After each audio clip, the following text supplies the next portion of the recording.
Study with ಪರಶುರಾಮ್ಗೆ ಸ್ವಾಗತವನ್ನು ಕೋರ್ತೀನಿ. ನಾವು 8ನೇ ತರಗತಿಯಲ್ಲಿ ಒಂದಂಕದಲ್ಲಿ ಬರ್ತಕ್ಕಂಥ 20 ಬಹು ಆಯ್ಕೆ 16 ಮತ್ತು 4 ಒಂದು ವಾಕ್ಯದಲ್ಲಿ 20 ಕ್ವಶನ್ಸ್ ಬರ್ತವೆ. ನಾನು ನಿಮಗೆ ಒಟ್ಟು ಒಂದು 100 ಕ್ವಶನ್ಸ್ಗಳನ್ನು ನಿಮಗೆ ಕೊಟ್ಟಿದ್ದೀನಿ. ಸುಮಾರು 10-15 ಆದರೂ ಕೂಡ ಗ್ಯಾರಂಟಿಯಾಗಿ ಬರ್ತವೆ, ಡೋಂಟ್ ವರಿ. ಇದು ಈ ವಿಡಿಯೋದಲ್ಲಿ ನಾನು ಮುಂದೆ ನಿಮಗೆ 2, 3, 4, 5 ಅಂಕಗಳಿಗೆ ಯಾವೆಲ್ಲ ಕ್ವಶನ್ಸ್ಗಳನ್ನು ಬರ್ತವೆ ಅನ್ನೋದನ್ನು ಹೇಳ್ತೀನಿ. ಚೆನ್ನಾಗಿ ಓದಿ. ಸೊ ಖಂಡಿತವಾಗಿ ಇಲ್ಲಿಂದ ಅಂಕಗಳು ಬರ್ತದೆ. ಬೋರ್ಡ್ ಅವರು ಬಿಡುಗಡೆ ಮಾಡಿರ್ತಕ್ಕಂಥ ಒಂದು ಕ್ವಶನ್ ಪೇಪರ್ ಇದೆ, ನಾನು ಕೂಡ ಒಂದು ಕ್ವಶನ್ ಪೇಪರ್ ಹಾಕಿದ್ದೀನಿ. ಅವೆರಡನ್ನ ನೋಡಿ ಇಷ್ಟು ಸ್ಟಡಿ ಮಾಡಿ.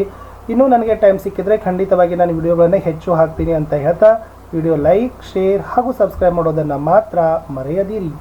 ಎಸ್, ಸ್ಟಾರ್ಟ್ ಮಾಡೋಣ. 2 ಅಂಕದ ಪ್ರಶ್ನೆಗಳು. ಬ್ಯಾಬಿಲೋನಿಯಾದ ತೂಗುವ ಉದ್ಯಾನದ ಬಗ್ಗೆ ವಿವರಿಸ್ರಿ.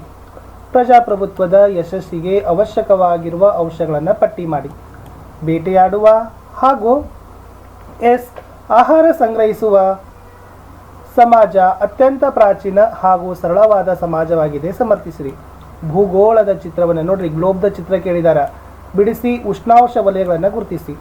ರಾಷ್ಟ್ರೀಯ ವರಮಾನ ಮತ್ತು ತಲಾ ವರಮಾನದ ವ್ಯತ್ಯಾಸಗಳನ್ನು ತಿಳಿಸಿ. ಪಾಲುಗಾರಿಕೆ ಸಂಸ್ಥೆಗಳ ಅನುಕೂಲತೆಗಳನ್ನು ವಿವರಿಸಿರಿ.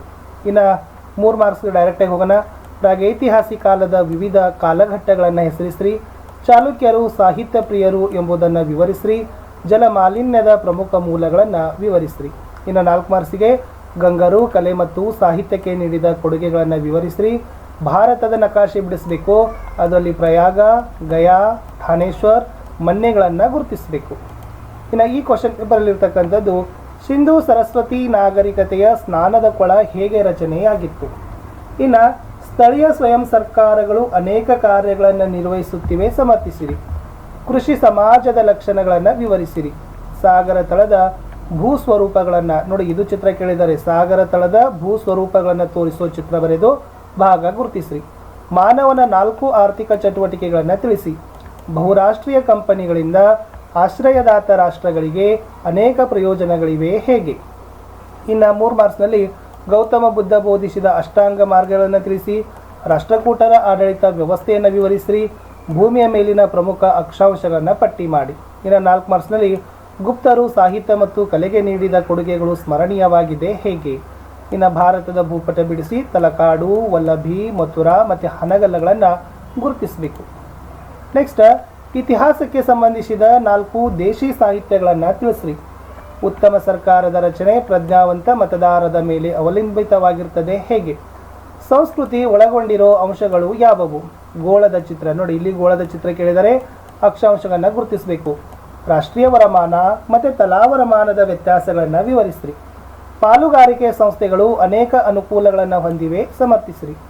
ವೇದಕಾಲದ ಕೃಷಿ ಮತ್ತು ವ್ಯಾಪಾರದ ಬಗ್ಗೆ ವಿವರಿಸಿರಿ. ಬಾದಾಮಿ ಚಾಲುಕ್ಯರು ಮಹಾನ್ ಕಲಾಪ್ರೇಮಿಗಳಾಗಿದ್ದರೂ ದೃಢೀಕರಿಸಿ. ಮಣ್ಣಿನ ಮಾಲಿನ್ಯದ ನಿಯಂತ್ರಣ ಕ್ರಮಗಳನ್ನು ತಿಳಿಸಿ. ಇನ್ನು 8-10 ವಾಕ್ಯಗಳಲ್ಲಿ ಉತ್ತರಗಳನ್ನು ಬರೀಬೇಕು. ಅಶೋಕನ ಆಡಳಿತದ ಬಗ್ಗೆ ವಿವರಿಸಿರಿ. ಇನ್ನು ಭಾರತದ ಭೂಪಟದಲ್ಲಿ ಮಸ್ಕಿ, ಅಜಂತ, ತಂಜಾವೂರು, ನಾಶಿಕಗಳನ್ನು ಏನು ಮಾಡಬೇಕಾಗಿತ್ತಪ್ಪ ಅಂದರೆ ಗುರುತಿಸಬೇಕಿತ್ತು. ಇನ್ನು ಇತಿಹಾಸದ ನಿರ್ಮಾಣಕ್ಕೆ ಆಧಾರಗಳು ಅತ್ಯಗತ್ಯ ಅಂಶಗಳಾಗಿವೆ ಎಂಬುದನ್ನು ಸಮರ್ಥಿಸಲಿಕ್ಕೆ ಕೇಳಿದ್ದಾರೆ. ಪೌರತ್ವವನ್ನು ಕಳೆದುಕೊಳ್ಳುವ ಅಲ್ಲ ಪಡೆದುಕೊಳ್ಳುವ ವಿಧಾನಗಳನ್ನು ತಿಳಿಸಿ. ನೆಕ್ಸ್ಟ್, ಒಂದು ಸಮಾಜದ ಸಂಸ್ಕೃತಿಯು ಇನ್ನೊಂದು ಸಮಾಜದ ಸಂಸ್ಕೃತಿಗಿಂತ ಭಿನ್ನವಾಗಿದೆ, ಹೇಗೆ ಅಂತ ಕೇಳಿದ್ದಾರೆ. ಇನ್ನು ಭೂಗೋಳದ ಚಿತ್ರವನ್ನು ಬರೀರಿ. ಅದರಲ್ಲಿ ಪ್ರಮುಖ ಅಕ್ಷಾಂಶ ಮತ್ತು ರೇಖಾಂಶಗಳನ್ನು ನಿಮಗೆ ಏನು ಮಾಡಿದಾರಪ್ಪ ಅಂದರೆ ಗುರುತಿಸಲಿಕ್ಕೆ ಕೇಳಿದ್ದಾರೆ. ಇನ್ನು ಮುಂದಿನದಾಗಿರ್ತಕ್ಕಂಥ ಪ್ರಶ್ನೆ, ಉತ್ಪಾದನೆ ಕ್ಷೇತ್ರದಲ್ಲಿ ಬೇಡಿಕೆಯು ಹೆಚ್ಚಿನ ಪ್ರಭಾವ ಹೊಂದಿದೆ, ಹೇಗೆ. ಏಕ ವ್ಯಕ್ತಿ ಮಾಲೀಕತ್ವದ ಸಂಸ್ಥೆಗಳ ಅನುಕೂಲಗಳನ್ನು ತಿಳಿಸಿ. 3 ಮಾರ್ಕ್ಸಿಗೆ ಸಿಂಧೂ ಸರಸ್ವತಿ ನಾಗರಿಕತೆಯಲ್ಲಿ ನಗರ ನಿರ್ಮಾಣ ಹೇಗೆ ಮಾಡಲಾಗಿತ್ತು. ವಾಸ್ತುಶಿಲ್ಪಕ್ಕೆ ಪಲ್ಲವರ ಕೊಡುಗೆಗಳನ್ನು ಕೇಳಿದ್ದಾರೆ. ಕನಶಿಲೆಗಳು ಹೇಗೆ ರೂಪುಗೊಳ್ತವೆ. ಇನ್ನು ಕನಿಷ್ಕನ ಸಾಧನೆಗಳನ್ನು ಕೇಳಿದ್ದಾರೆ. ಲಾಸ್ಟ್ ಭಾರತದ ಭೂಪಟದಲ್ಲಿ ಪಟಲಿಪುತ್ರ, ಕಂಚಿ, ಎಲ್ಲೋರಾ, ಥಾನೇಶ್ವರಗಳನ್ನು ನಿಮಗೆ ಏನು ಮಾಡಿದ್ದಾರೆ ಗುರುತಿಸಲಿಕ್ಕೆ ಕೇಳಿದ್ದಾರೆ.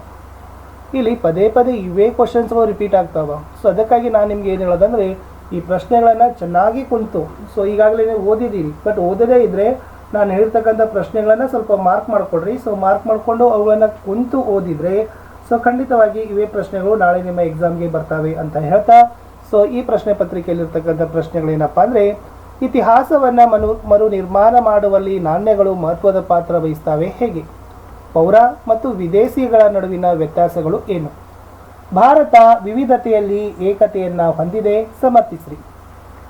ಅಕ್ಷಾಂಶಗಳ ಆಧಾರದ ಮೇಲೆ ವಿವಿಧ ತಾಪಮಾನ ವಲಯಗಳನ್ನು ರೇಖಾಚಿತ್ರದ ಬರೀರಿ. ನೋಡಿ, ಇದೇನು ಕೇಳಿದ್ದಾರೆ?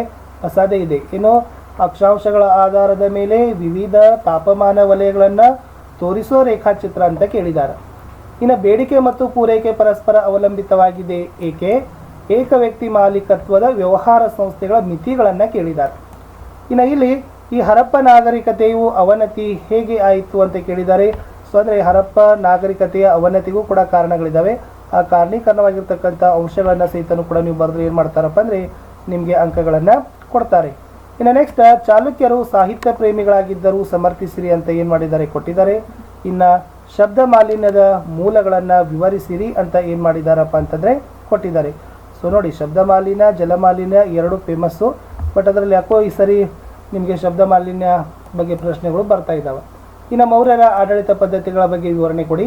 ಭಾರತದ ಭೂಪಟವನ್ನು ಬಿಡಿಸಬೇಕು. ಮಗಧ, ಅಜಂತ, ಬನವಾಸಿ, ವೆಂಗಿಗಳನ್ನು ನೀವೇನು ಮಾಡಬೇಕಾಗಿತ್ತಪ್ಪ ಅಂದರೆ ಗುರುತಿಸಬೇಕಿತ್ತು. ಇಷ್ಟಿತ್ತು ಸ್ನೇಹಿತರೆ.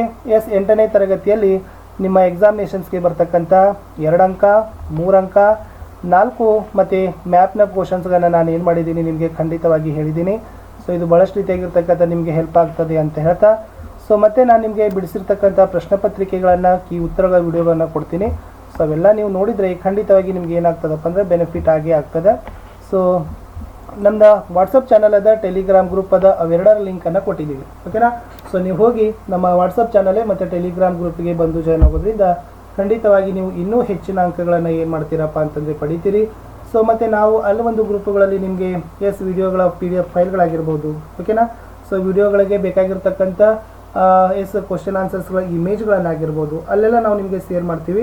ಸೊ ಅಲ್ಲಿ ನೀವೇನು ಮಾಡ್ಬೋದು, ಹೆಚ್ಚಿನ ಒಂದು ಲಾಭವನ್ನು ಪಡೆದು ನಮ್ಮ ವಾಟ್ಸಪ್ ಗ್ರೂಪ್ ಆಗಿರ್ಬೋದು ಮತ್ತು ಟೆಲಿಗ್ರಾಮ್ ಆಗಿರ್ಬೋದು ಅಲ್ಲಿ ಜಾಯ್ನ್ ಆಗಿ ತಾವೆಲ್ಲ ಕೂಡ ಹೆಚ್ಚು ಒಂದು ಮಾಹಿತಿಗಳನ್ನು ಪಡೆದುಕೊಳ್ಳಿರಿ ಅಂತ ಹೇಳ್ತಾ, ಸೊ ಇಲ್ಲಿಯವರೆಗೆ ತಾವೆಲ್ಲರೂ ಕೂಡ ವಿಡಿಯೋವನ್ನು ವೀಕ್ಷಿಸಿದ್ದೀರಿ. ವಿಡಿಯೋವನ್ನು ವೀಕ್ಷಿಸಿದ್ದಕ್ಕಾಗಿ ಮತ್ತೊಮ್ಮೆ ಧನ್ಯವಾದಗಳನ್ನು ಹೇಳ್ತೀನಿ. ಸೊ ದಯಮಾಡಿ ವಿಡಿಯೋನ ಲೈಕ್, ಶೇರ್ ಹಾಗೂ ಸಬ್ಸ್ಕ್ರೈಬ್ ಮಾಡೋದನ್ನು ಮಾತ್ರ ಮರೆಯದಿರಿ.